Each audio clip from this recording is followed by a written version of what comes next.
So sir ఇప్పుడు చాలా మంది లోన్స్ మీద డిపెండ్ అవుతున్నారు కదా. ప్రతిదానికి ఒక బైక్ తీసుకోవాలన్నా, ఒక హౌస్ తీసుకోవాలన్నా. ఈ లోన్స్ తీసుకునే ముందు మనం ఏం ఆలోచించాలి అంటే ప్రతి వ్యక్తి ఒక సిబిల్ మీరు మామూలుగా 20,000 కడితే 80,000 వాళ్ళు లోన్ ఇచ్చేలా ఉంటే మీరు లోన్ కావాలని ఏ బ్యాంకుని అప్రోచ్ అయితే మీరు వాళ్ళు మీ పాన్ నెంబర్ డీటెయిల్స్ తీసుకుని వాళ్ళు సిబిల్ స్కోర్ వల్ల డైరెక్ట్ గా బెనిఫిట్ వాళ్ళు మీకు చెప్పరు. కానీ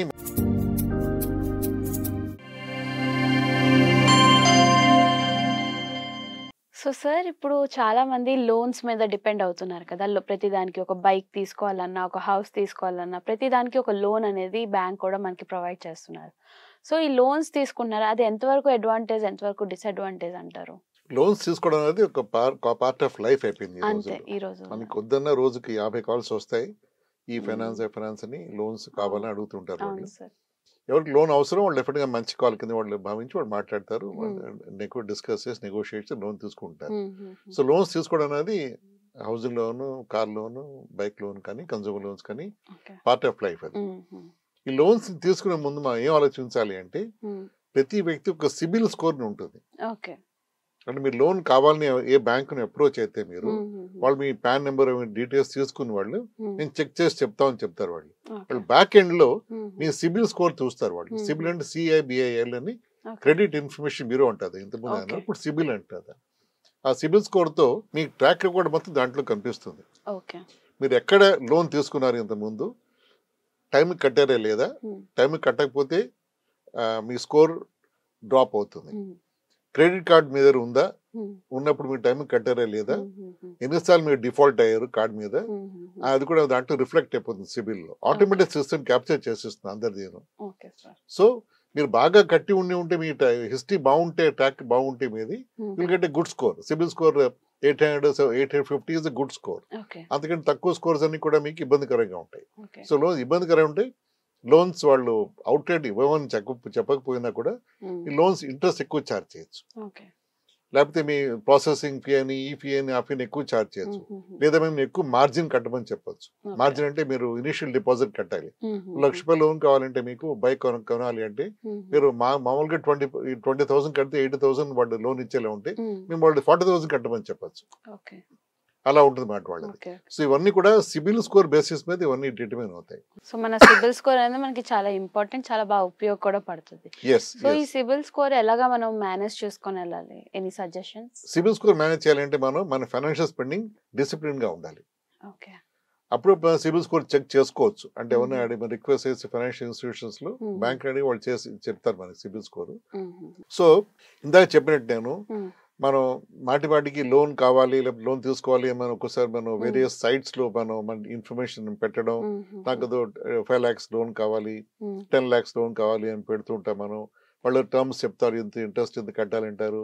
మనం ఓకే అని వాళ్ళతో ఆలోచిస్తామని చెప్పి మనం మళ్ళీ డ్రాప్ అయిపోయి ఒక 3 months 4 months క్వైట్ గా ఉండి మళ్ళీ ఇంకో ఏమైనా అప్రోచ్ అయినప్పుడు ఇవన్నీ కూడా దాంట్లో క్యాప్చర్ అవుతాయి సిస్టమ్ లో. మీరు ఎన్నిసార్లు అడుగుతారు అని వాళ్ళ సిస్టమ్ క్యాప్చర్ అయితే కూడా అది మేము నెగటివ్ కింద అది డిటర్మైన్ అవుతుంది. ప్రతి ఒక్కటి సిస్టమ్ లో అయితే రికార్డ్.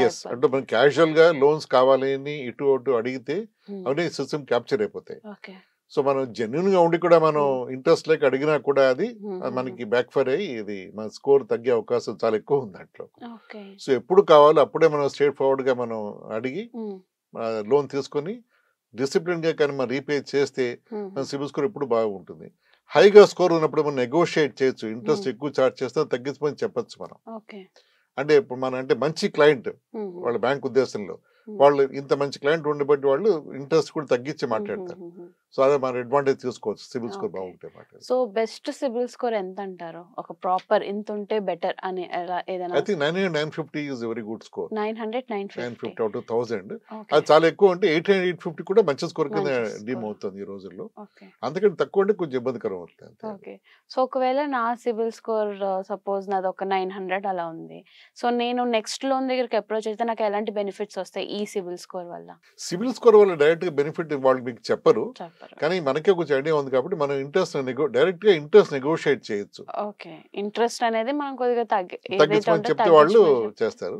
ఇంకొక చిన్న పాయింట్ ఏమిటంటే అందరూ టైం కట్టేసి బ్యాంక్స్ కూడా వాళ్ళు ఎలా వాళ్ళు ప్రాఫిట్ పొందుతారు వాళ్ళు. అవును. ఒకటి ఇంట్రెస్ట్ మీద వాళ్ళు తీసుకుంటారు వాళ్ళు. అంతే అంతే. ఎవరు డిఫాల్ట్ అయితే వచ్చే పెనల్ ఇంట్రెస్ట్ వాళ్ళు చాలా లాభదాయకం బ్యాంక్స్ కి. సో అది కూడా వాళ్ళు చూస్తుంటారు. అంటే వాళ్ళందరికీ బెస్ట్ కస్టమర్స్ వస్తే వాళ్ళకి ఇబ్బందే. కొంచెం డిలే కస్టమర్స్ వస్తే వాళ్ళు they'll be very they will be happy. వాళ్ళకి బిజినెస్ వచ్చిన హ్యాపీ అందుకని వాళ్ళకి బిజినెస్ ఎక్కువ ప్రాఫిట్స్ వస్తాయి వాళ్ళకి. ప్రాఫిట్స్ వస్తాయి. సో అదొక ఇది ఉంటుంది వాళ్ళు. అంటే ఇది only side joke. But then మంచి క్లయింట్ ఎప్పుడు వాళ్ళకి అవసరం వాళ్ళకి. వాళ్ళ మంచి బుక్స్ లో వాళ్ళ అసెట్ బుక్ వాళ్ళ క్రెడిట్ బుక్స్ చాలా బాగుంటాయి. లోన్ బుక్స్ కూడా మంచి క్లయింట్స్ వాళ్ళ దగ్గర ఉంటాయి. Okay sir, thank you so much. చాలా బాగా ఎక్స్ప్లెయిన్ చేశారు. మా ధాత్రి వ్యూవర్స్ అందరికీ కూడా చాలా బాగా డెలివరీ అయ్యాయి మీ మెసేజెస్. సో మీకు కూడా ఇంకా ఎలాంటి డౌట్స్ అయినా ఇలా లోన్స్ కోసం కానీ సిబిల్ స్కోర్స్ కోసం కానీ ఏమైనా డౌట్స్ ఉంటే మా కమెంట్ బాక్స్కి వెళ్ళి కమెంట్ చేస్తే సార్ మీకు మళ్ళీ రిప్లై ఇస్తారు. అంతవరకు థ్యాంక్ యూ ఫర్ వాచింగ్.